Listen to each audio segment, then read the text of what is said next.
नमस्कार। सभी किसान भाइयों को सजीव फोन इन कार्यक्रम कृषि दर्शन में हार्दिक स्वागत है। किसान भाइयों, सबसे पहले हम आपसे एक निवेदन करना चाहेंगे कि आप अपने मत का प्रयोग अवश्य करें और मतदान के दिन मतदान करने अवश्य जावें।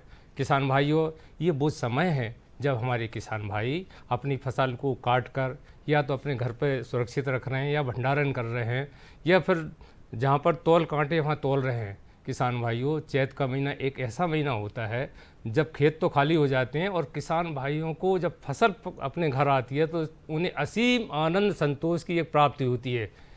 वर्ष में चैत का बैसाख का महीना ऐसा होता है, सभी किसान भाई इसको जानते हैं कि वो उनके घर काफ़ी खुशियाँ आ जाती हैं। पर इस खुशियों के बीच हमारे किसान भाइयों को कुछ खास बातों का भी ध्यान रखना चाहिए, जैसे फसल कटाई के बाद क्या काम करना चाहिए, क्या सामयिक काम करना चाहिए, क्या हमारी जो लागत कम हो इसके लिए क्या मिट्टी की कोई परीक्षण भी होता है, इसका करना चाहिए। इन तमाम बातों की आज हम जानकारी देंगे। जानकारी देने के लिए आज हमारे साथ हैं भारतीय मृदा विज्ञान संस्थान के पूर्व निदेशक डॉक्टर अशोक कुमार जी पात्रा। डॉक्टर साहब, आपका कार्यक्रम में स्वागत है। किसान भाइयों, एक आपके बीच के किसान भी हमारे साथ हैं जो अपनी कड़ी मेहनत से अपनी ऐसी पथरी ज़मीन में खेती कर रहे हैं, वो स्वयं अनुभव से बताएंगे। श्री जीवन सिंह जी मेहर, उनका भी कार्यक्रम में स्वागत है। डॉक्टर साहब, सबसे पहले हम आपसे ये जानना चाहेंगे कि ये वो समय है जब हमारे किसान भाइयों के खेत खाली हो गए हैं। ऐसे समय मिट्टी परीक्षण की क्यों आवश्यकता है, क्यों कराना चाहिए? देखिए, सभी किसान भाई को हमारा बहुत बहुत नमस्कार। बहुत ही अच्छा प्रश्न है, क्योंकि हम जैसे गेहूं का फसल इस टाइम में हमारा हार्वेस्ट कर लेते हैं और मृदा अभी खाली हो जाता है, तो इस समय में जो सही समय है मृदा सैंपल लेने के लिए सबसे अच्छा टाइम है। तो क्योंकि अभी खाली है, ज़मीन खाली है, तो हमारा ज़मीन से 6 इंच नीचे से हमारा ये सैंपल हम लेते हैं और उसके लिए उसका कैसे लिया जाए उसका भी जानकारी मिल जाएगा। और वो सैंपल ले करके जो आपका नज़दीक जो सॉइल टेस्टिंग लेबोरेटरी है उसको आप पहुंचाइए और वो आपको 10-15 दिन में आपको जो उसका जो रिपोर्ट है वो आपको मिल जाएगा। तो वो जो रिपोर्ट है मृदा टेस्ट करके जो रिपोर्ट आएगा उसमें ये पता लगेगा कि कौन सा पोषक तत्व का क्या स्थिति है। हम जैसे जानते हैं कि 17 पोषक तत्व हम देना जरूरी पड़ता है अच्छा फसल का ग्रोथ होने के लिए, प्रोडक्ट उत्पादन होने के लिए। तो उसमें नाइट्रोजन क्या है, फास्फोरस का क्या स्थिति है, पोटास और जो सूक्ष्म जो पोषक तत्व है उसका क्या स्थिति है, ये पता लग जाता है। और एक बार पता लग जाए तो जो हमारा जो आने वाले जो फसल है, जैसे हम जो खरीफ में जो फसल लगाए के जैसे धान लगाते हैं, किसी जगह में मक्का उगाते हैं, जो भी फसल हम बरसात का जो फसल जो आने वाला है उसको कितना मात्रा में हमको पोषक तत्व देना है, ये जो मृदा जो टेस्ट करते हैं उससे पता लग जाता है। तो इसमें आपको ये बड़ा इम्पोर्टेंट है कि जो हमारा मृदा है उसको क्या स्थिति है, आज का टाइम में मृदा स्वास्थ्य कैसा है, क्योंकि हम खेती करते जाते हैं और मृदा में बहुत सारा चीज़ का कमियाँ, पोषक तत्व का कमियाँ होते जा रहे हैं। हमारा देश में विशेष करके मध्य प्रदेश में कई पोषक तत्व का कमियाँ पाया गया है। अगर वो पोषक तत्व हम अगर नहीं देते हैं तो पूरा हमारा जो फसल जो उत्पादन है वो इतना हो नहीं पाएगा। इसीलिए आपने अच्छा प्रश्न किया और ये बड़ा सही टाइम है। आप किसान भाई लोग आप मृदा सैंपल ले लीजिए और उसको जो नज़दीक जो सॉइल टेस्टिंग लेबोरेटरी में उसमें उसको एनालिसिस करके और रिपोर्ट प्राप्त करिए। ये बहुत ही अच्छा टाइम है। तो किसान भाइयों, मिट्टी परीक्षण का सबसे अच्छा समय यही महीना होता है कि रबी फसलों की कटाई के बाद और मिट्टी परीक्षण करें, और आप आगे चर्चा आपको करेंगे। किसान भाइयों, हमारा सजीव फोन इन कार्यक्रम है, हमारे फ़ोन नंबर आपके टीवी पर आ रहे हैं। आप विषय के अनुसार आप हमें फ़ोन कर सकते हैं, हमारे विशेषज्ञ उसकी जानकारी देंगे। डॉक्टर साहब, अभी आपने बताया कि 16 तत्वों की कमी 16 तत्वों की ज़रूरत पड़ती है किसी अच्छी फसल के लिए। क्या इससे मृदा परीक्षण अगर हमारे किसान भाई कराएं तो इससे फसल पे क्या असर पड़ता है? इसीलिए डॉक्टर साहब एक किसान भाई हमारे बीच में आ गए हैं, नंदकिशोर जी मिश्रा जी। हेलो मिश्रा जी, आपका कार्यक्रम में स्वागत है, अपना सवाल करें। नमस्कार सर, मैं नंदकिशोर मिश्रा बाराबंकी से जी। मैं जानना चाहता हूँ हमसे ऐसी कौन सी खंडिया हो जाती है जिससे हमारी स्वास्थ्य खराब हो जाती है। जैसे अभी समय गेहूँ कटाई हो रही, लोग खेतों में आग लगा देते हैं, गर्मी में गहरी जुताई नहीं करते हैं, जिससे जल धारण क्षमता हमारे खेतों की बढ़ सके। अंधाधुंध में रासायनिक खाद डालते हैं, देसी खाद या हमारी फसल चक्र या हमारा जो ये हरी खाद होती है, इसको कोई नहीं अपनाता है। तो इसको अगर हम अपनाते तो हमारे खेत को कितना बड़ा फायदा होगा। जी जी जी मिश्रा जी, डॉक्टर साहब बताएं। देखिए बहुत अच्छा प्रश्न है भाई साहब। ये ऐसा है कि एक तो आपका जो फसल अवशेष ये कभी ना जलाएं। ये आपका बहुत ही, हम जो खेती करते हैं हम रासायनिक खाद देते हैं और भी तरह तरह का जो चीज़ देते हैं, तो हम तो ये सुझाव देते हैं कि रासायनिक खाद के साथ साथ जितना ज़्यादा हो सकता है आपने जो जैविक खाद है वो आप ज़मीन में दीजिए। जैविक खाद उसमें जैसे कंपोस्ट है, फार्मियर मेन्योर है, वर्मी कंपोस्ट है, कई तरह का जो जैविक खाद है वो दीजिए। और जो नरबाई है उसको ज़मीन में ही उसको ये करिए, उसका ज़मीन में मिला दीजिए। और नहीं तो उसका आपने अलग जगह में ले जा करके उसको कंपोस्ट बनाइए। आजकल तरह तरह का जो तकनीक क्या है, कंपोस्ट कैसे जल्दी बनाए उसका भी तकनीक क्या है, उसको अपनाइए। कभी ना जले ज़मीन में, क्योंकि अपने जो पोटासियम है ना, वो पोटासियम जो अपने जो नरबाई में वो बहुत भरपूर है। उसको अगर कंपोस्ट करेंगे और उसको ज़मीन में वापस उसको ले जाएं तो आपका जो कुछ पोषक तत्व का देने का जरूरी नहीं पड़ता है। उसमें एक पोटासियम है, काफ़ी मात्रा में पोटासियम उसमें जाता है, सूक्ष्म तत्व है उसमें वो भी जाता है। तो आप जो बताए, एक तो आपका जो हरी खाद जो है, जो ग्रीन मैन्योर जो वो आपका धंचा है, धंचा का इस टाइम में, अभी जो आने टाइम में आपके मई महीना, अप्रैल का एंड और मई महीना में जब थोड़ा सा बहुत भी अगर थोड़ा बारिश हो जाए जून का टाइम में, तो उसमें में हरी खाद भी, मतलब हरी जो धंचा टाइप का वो आपने उगाइए और उसमें ज़मीन में उसको इनकॉर्पोरेट कर दीजिए उसमें। तो उसमें ये सब जो चीज़ है ये अगर आप अपनाते हैं तो कई पोषक तत्व का कमियां वो पूरा कर देते हैं। तो आपका जो लागत है उसमें कम होगा और मृदा स्वास्थ्य भी बरकरार रहेगा। जैसा आप बता रहे हैं कि हम लोगों का जो स्वास्थ्य है ये मृदा स्वास्थ्य के साथ जड़ित है। जो जमीन का जो स्वास्थ्य है और जो हमारा जो मानव का जो स्वास्थ्य है ये काफ़ी लिंक्ड है। क्योंकि कोई भी पोषक तत्व, जैसे आपका जिंक में मध्य प्रदेश का 50% जो मृदा है उसमें जिंक का कमियां है। जब तक उस जमीन में जिंक नहीं डालेंगे तो पूरा पैदावार नहीं हो पाएगा।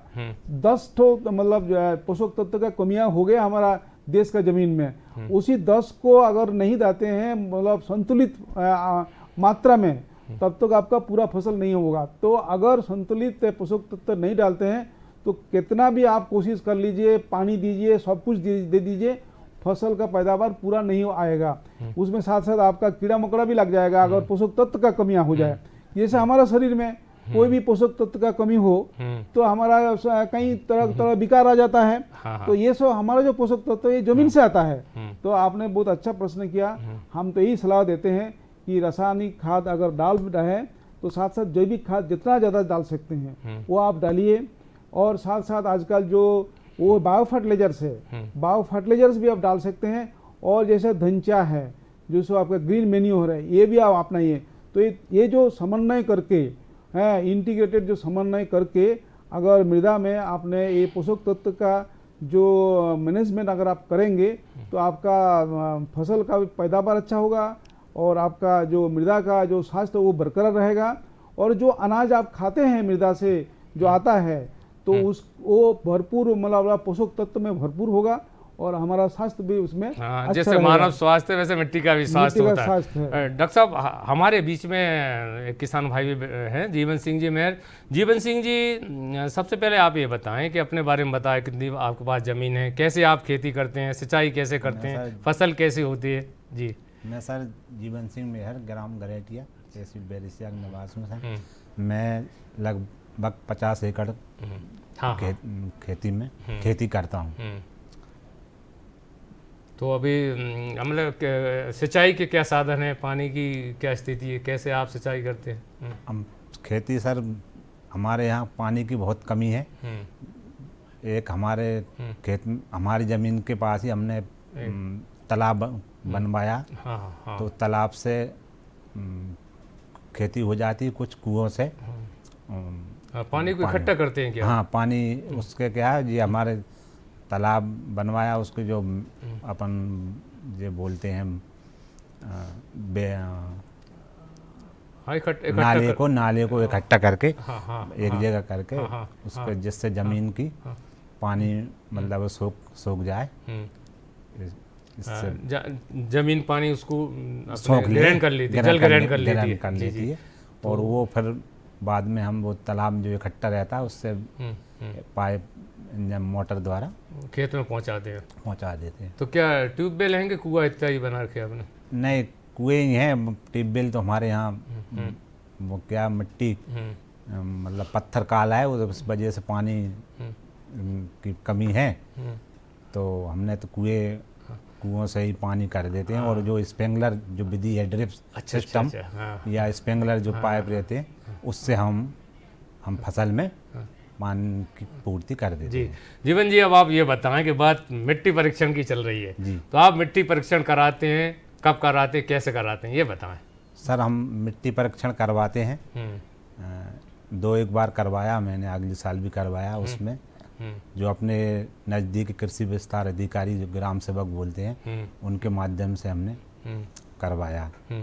तो उसमें हमको कई सारी कमी मिली मिट्टी में, जो पोषक तत्व या खाद की जो कमी रहती है, उसके लिए हमको उससे जानकारी पूरी मिली। आप अपनी ज़मीन में कौन सी खाद का उपयोग करते हैं? कुछ ज़मीन में तो हम रासायनिक खाद भी यूज करते हैं, कुछ जो जैविक खाद भी बनाते हैं, जो वर्मी कंपोस्ट या अपने जो गाय भैंसों का गोबर का खाद है, उसको भी इस समय मतलब जो अपनी फसल कट गई है तो उसको जो खेतों में बिछा देते हैं। जीवन जी, जो मिट्टी परीक्षण के जो तरीके हैं ना, वो तरीका बताओ, कैसे करते हैं आप? मतलब मिट्टी इकट्ठी कैसे करते हैं? मिट्टी हम जो खेत की चारों तरफ की जो मेड़ कोने हैं, उनसे 4-5 जगह से 6 इंच जो डॉक्टर साहब ने बताया कि 6 इंच या 8 इंच गहरी जो गड्ढे खोद के उनको एक जगह चारों कोने 4 या 5 जगह से थोड़ी थोड़ी मिट्टी लेके फिर एकत्रित करके फिर उसको अपन 1-2 किलो या 5 किलो के समथिंग इकट्ठे कर लेते हैं। उसमें से फिर एक जगह करके उसको पैकेट बना के अपन वहाँ अपन जो सॉइल सेंटर है वहाँ पे ले जाके अपन उसको दे देते हैं। अच्छा। फिर वो 10-12 रोज बाद अपने पास वहाँ से अपना नंबर मोबाइल पर कॉन्टैक्ट या मैसेज जाके वहाँ से अपने को रिपोर्ट मिल जाती है कि आपके मिट्टी में पोटास की कमी है, जिंक की कमी है, या अपन को डीएपी मात्रा कितनी देना है, नाइट्रोजन यानी यूरिया की मात्रा कितनी देना है, इस हिसाब से अपन उसको फसल को लिए जो दे देते हैं पोषक तत्व। एक बात और बता दें, कभी एक किसान भाई नरवाई के बारे में बता रहा है जलाने, आप क्या करते हैं? नहीं सर, हम खेत में कभी नरवाई नहीं जलाते। इसके लिए इस समय मतलब अपने गेहूं की फसल या कट गई है तो उसमें अपन पहला तो भूसा बनवा लेते हैं। जो आजकल जो मशीनें जो चल रही है ट्रैक्टर द्वारा, उसको भूसा बनवा लो। इसके बाद अपन उसमें पिलाऊ जो रहता है, पिलाऊ यानी गहरी जुताई उसको बोलते हैं, पिलाऊ करके उसको जो नरवाई जो फसल का जो भी अवशेष है उसको ज़मीन में मतलब पलट के दबा देते हैं। फिर दूसरी बात अपन 1-2 महीना बाद अपन जो फसल अपन 100 बीज की यानी रबी सीजन की अपन तैयारी करते हैं, सड़के खाद बन जाता है। खाद मतलब जीवन जी एक किसान भाई सागर से जुड़ गए। नितिन जी, आपका कार्यक्रम में स्वागत है, अपना सवाल करें। हाँ सर, नमस्कार। जी नमस्कार। सर मैं ये जानना चाह रहा था कि मृदा के बारे में सर, जैसे कहीं कहीं होता है, कहीं काली मिट्टी है, कहीं लाल मिट्टी है, कहीं पीली मिट्टी है, कहीं रेतीली मिट्टी होती है, तो क्या इस हिसाब से पोषक तत्व भी कम या ज़्यादा होते हैं या फिर सभी जगह एक जैसे ही पाए जाते हैं? सर ये जानना था मुझे। जी, सवाल करने के लिए धन्यवाद। बताएं डॉक्टर साहब। ये बहुत ही अच्छा प्रश्न है किसान भाई पूछे हैं आपने। देखिए, जो मृदा है ना, जो तरह तरह का जो मृदा है हमारे मध्य प्रदेश में है, पूरे देश में भी है। काली मिट्टी है, लाल मिट्टी है ना, उसमें जलोढ़ मिट्टी है, एलुवियल सॉइल।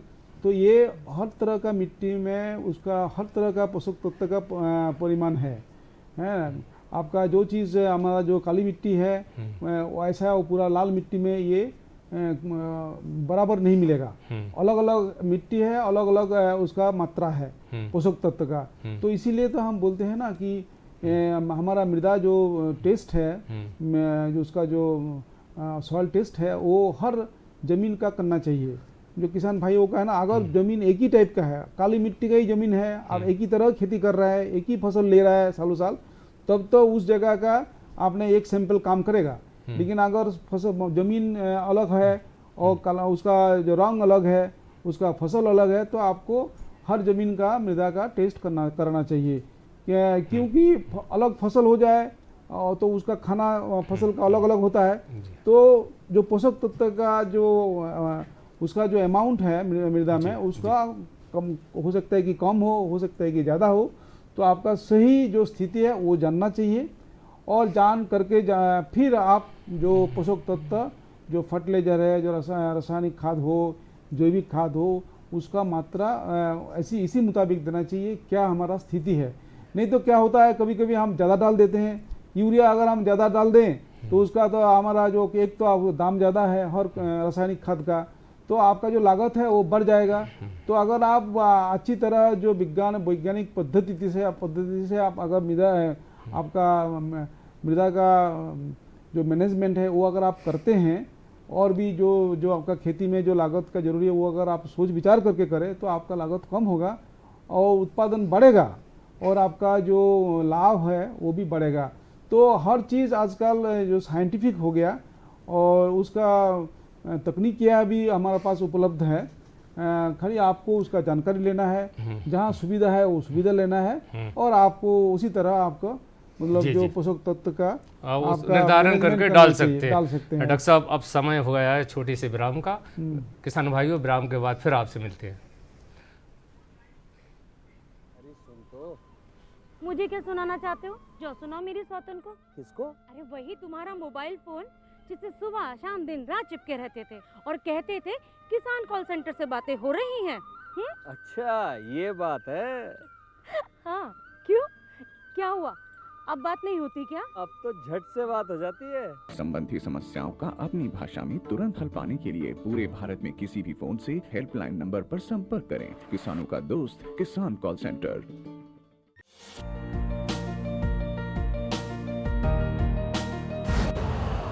यूरिया का स्वदेशी उत्पादन 70 लाख टन बढ़ाने के लिए 6 उर्वरक संयंत्रों का उद्धार किया जा रहा है।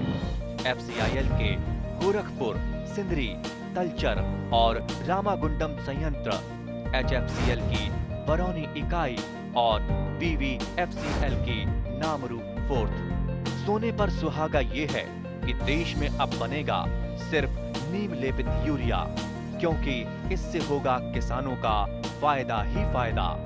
अनाज का उत्पादन 10% तक बढ़ेगा। बढ़ेगी 10 से 15% नाइट्रोजन क्षमता।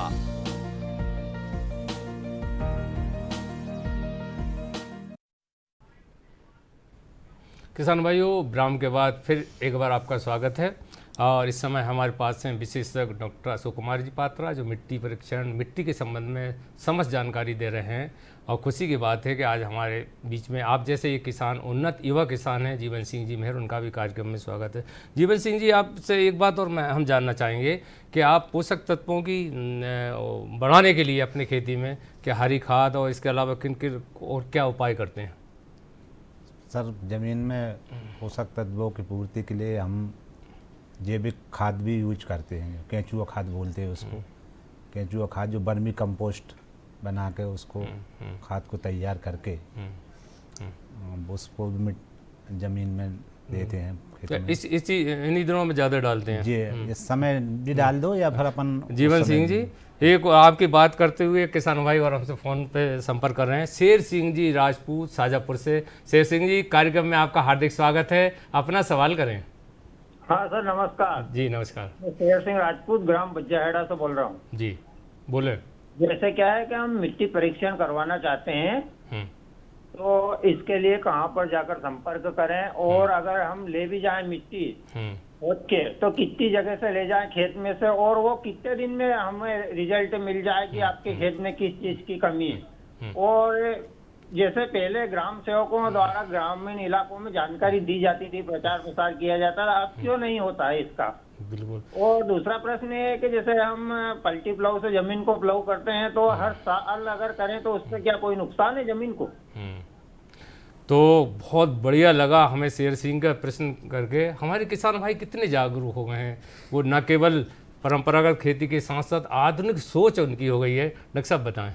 देखिए किशन भाई, मृदा जो स्वास्थ्य है सॉइल, उसके लिए सॉइल टेस्टिंग बड़ा अनिवार्य है, ज़रूरी है आज का टाइम में। तो इसके लिए आपका जो भी अधिकारी का आप संपर्क में आए हैं, जैसे आप ग्राम सेवक की बात कर रहे हैं या कोई भी अधिकारी हो, जो आपका जो गांव है उसका जो मुखिया है, वो या तो आपको भी शायद जानकारी होगा, आजकल मोबाइल फैसिलिटीज़ है, आपके पास मोबाइल है, और उनसे बात करके जो नज़दीक है, सबसे नज़दीक में आपका जो सॉइल टेस्टिंग लेबोरेटरीज है वह आप संपर्क करें, वो आपको गाइड करेगा।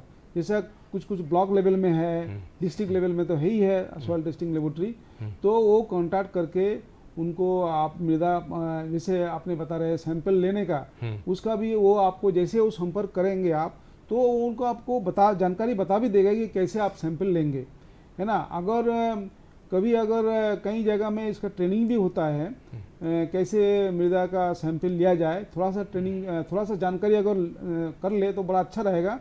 नहीं तो क्या है कि गलत सलत से अगर सैंपल लेते हैं तो उसका टेस्ट होता है तो कभी कभी गलत रिपोर्ट भी आ जाएगा। गलत रिपोर्ट आ जाए तो पोषक तत्व का अगर गलत रिपोर्ट आ जाए तो आपका जो आप जो ज़मीन में डालेंगे उसका ठीक से लाभ नहीं होगा।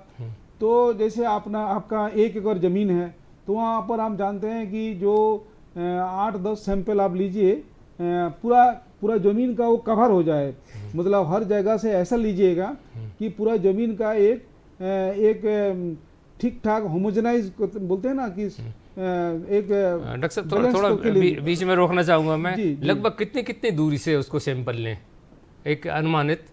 जैसा हमने बताया ना 1 एकड़ ज़मीन है, तो आपने 5-6 सैंपल लीजिए, 5-6 सैंपल आप उसका दूरी आपने ठीक कर लीजिए ना। 6 सैंपल आपको एक जगह से लेना है तो उसको आपने दूरी उसको ऐसे नाप लीजिए, और फिर आप 6 इंच ज़मीन का 6 इंच डेप्थ से आप सैंपल लीजिए, ठीक है ना। ऊपर का जो लेयर है जैसे घास है और भी जो जैविक जो चीज़ है उसको आपने साफ कर लीजिए हैं, और उसके बाद वी शेप में आपका जो भी आपका वो है ना कुदाल है या जो भी स्पेड है उससे आपने ठीक से ले करके उस सैंपल आपने लीजिए, और उसको आधा किलो का आसपास सैंपल बनाइए, जितना भी जगह से सैंपल लेंगे, और उसको हम बोलते हैं ना कि उसको एक मिक्स करके फिर क्वार्टरिंग करते हैं। जैसे एक इकट्ठा कर लिया, फिर उसका एक क्वार्टर करके ऑपोजिट से सब आप देख रहे हैं ना, जैसे टीवी पे आ रहा हमारे किसान भाई देख रहे हैं, ऐसे उन्होंने ये बड़ा अच्छा चीज़ है, वो करके जो पत्थर है और जो आपका जो फसल का जो सिकड़ है, कुछ भी चीज़ है, उसको साफ कर लेना चाहिए। उसको साफ करके फिर अपना एक जो प्लास्टिक का जो पैकेट है उसमें आप सैंपल को जो सॉइल टेस्टिंग लेबोरेटरी में उसको ले जाइए, और उनमें वो आपका नाम, जमीन का नाम। डॉक्टर साहब हम ये देख रहे हैं, ये क्या केंद्र है क्या मिट्टी परीक्षण का? ये सॉइल टेस्टिंग लेबोरेटरी है, और उसमें आप देखिए कहीं केमिकल्स रखा हुआ है, और आपका जो बीकर है तो उसमें कहीं ये तो देखिए ये तो बायोलॉजिकल जो एनालिसिस है, जो सूक्ष्म जीव एनालिसिस के लिए उसका मीडिया बनाए जा रहे हैं। तो किसान भाई थोड़ा सा आप कांटेक्ट करिए, क्योंकि थोड़ा टेक्निकल मैटर है, थोड़ा सा ज़्यादा प्रॉब्लमेटिक नहीं है। सैंपल अगर सही लेंगे तो उसका एनालिसिस होगा, तो सही आपका रिपोर्ट आएगा। सही रिपोर्ट आएगा तो सही मात्रा में आप पोषक तत्व डाल पाएंगे। हर चीज़ को सही करने के लिए आपको थोड़ा ख्याल करना पड़ेगा। तो आप नज़दीकी जो मृदा जो सॉइल टेस्टिंग लेबोरेटरी में आप एनालिसिस करवाइए, और अच्छा सा रिपोर्ट ला करके आप फिर उसके अनुरूप उसका पालन करें। जीवन जी, आप खेती में लागत कम करने के लिए संक्षिप्त में बताओ क्या प्रयास कर रहे हैं, कम लागत हो और उत्पादन अधिक हो? कम लागत के लिए सर हम मतलब जो अपने लिए पशुपालन भी कर रहे हैं। पशुपालन से मतलब उससे हमको मतलब खाद गोबर की खाद मिल रही है, उस खाद को ज़मीन में खेत में दे रहे हैं। दूसरी बात के जो कीटनाशक दवाइयाँ हैं अपन, बिल्कुल वो उसके लिए भी अपन जो गौमूत्र गाय का इकट्ठा करके उससे भी अपन मतलब कीटों के लिए रासायनिक दवाई ना देते हुए अपन जो घर पे बनाते हैं उस दवाई को भी ज़मीन मतलब जो फसल है उस पर छिड़काव करते हैं या हाँ इसके लिए बिल्कुल करते बिल्कुल हैं। और जीवन सिंह, बहुत बढ़िया आप बात बता रहे हैं, पशुपालन करना चाहिए। डॉक्टर साहब संक्षिप्त में आप बताएं एक लाइन में कि मिट्टी परीक्षण किसान भाई क्यों कराएं, क्यों जरूरी है? ये बहुत ज़रूरी है क्योंकि सालों साल हम फसल ले रहे हैं और उसमें क्या है कि आजकल हाई यील्डिंग वैरायटीज आ रहे हैं, पोषक तत्व का बहुत ज़्यादा जरूरी पड़ता है पौधा के लिए। अगर ठीक मात्रा में अगर नहीं देते हैं तो फसल का उत्पादन नहीं हो पाएगा। तो अगर वो कर रहे हैं तो बहुत सही जानकारी आपने दी डॉक्टर साहब, और आपके बताए अनुसार हमारे किसान भाई इस कार्यक्रम को देखकर उपाय करें, मिट्टी परीक्षण लाभ होगा। बहुत बहुत धन्यवाद डॉक्टर साहब आपका। जीवन सिंह, आप हमारे कार्यक्रम पधारे, बहुत बहुत धन्यवाद। किसान भाइयों, आप हमारी विशेषज्ञ की सलाह को ध्यान में रखेंगे, न केवल आप उन्नति करेंगे बल्कि देश भी उन्नति करेगा। किसान भाइयों, एक बार फिर हम आपसे अनुरोध करना चाहेंगे कि आप अपने मत का प्रयोग अवश्य करें, मतदान करने अवश्य जाएं। फिर ऐसी जानकारी के साथ आपके सामने आएंगे, तब तक के लिए नमस्कार।